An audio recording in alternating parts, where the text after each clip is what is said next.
My dad was a farmer. I grew up on a farm, and he was healthy. He didn't smoke, he didn't drink. He got plenty of exercise out on the farm, and he put off testing for colorectal cancer because he thought it wasn't going to happen to him. His symptoms started out as bloody stools. He wasn't expecting that. When it didn't go away on its own, he went to his family physician, and he thought it was just a hemorrhoid, but they sent him on for a colonoscopy, and the colonoscopy came back that they found a 4-inch tumor in his colon or his large intestine, and he was diagnosed with stage 3 colon cancer.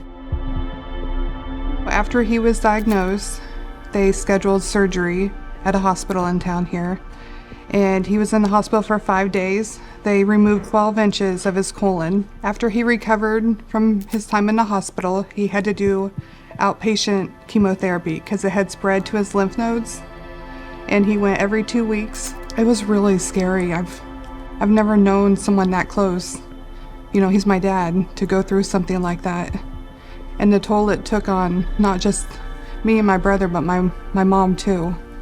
It was a difficult time. Lots of people think it's not going to happen to them. That's what my dad kind of thought.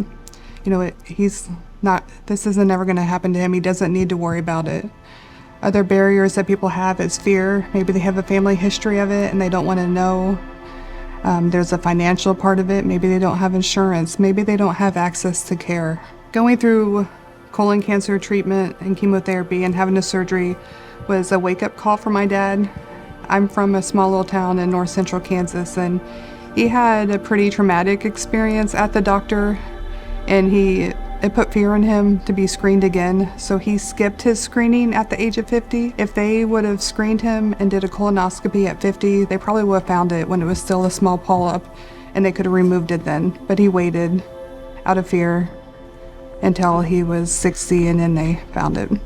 My dad's a fighter. He fought it, he battled through, he overcame, and he has follow-up tests now, and they've all been negative. I'm just happy to have him another day, that I have the opportunity to pick up the phone and call him or go out and eat dinner with him. Just happy for another day. It'd be hard to imagine life without my dad. He's there for all my kids' sporting events. He's there for every major event in my family. He's there for my mom and helps her all the time. I just can't imagine life without my dad.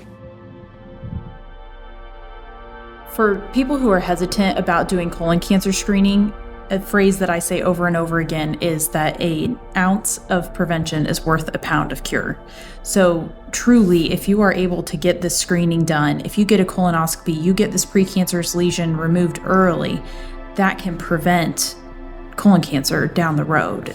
It's worth its weight. Warning signs or symptoms for colon cancer include unexplained weight loss. I unfortunately had patients where they're unexpectedly losing weight and the workup has revealed that they have colon cancer. A change in stools or noticing blood in your stools. Those would be concerning symptoms. As with any cancer, detecting it early when it's very small, not advanced, not spread to the rest of the body, it's the best chance of cure that someone has.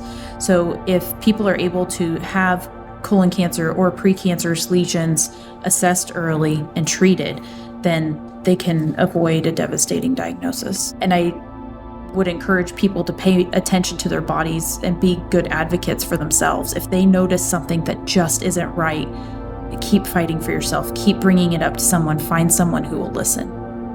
And we are here to be that listening ear.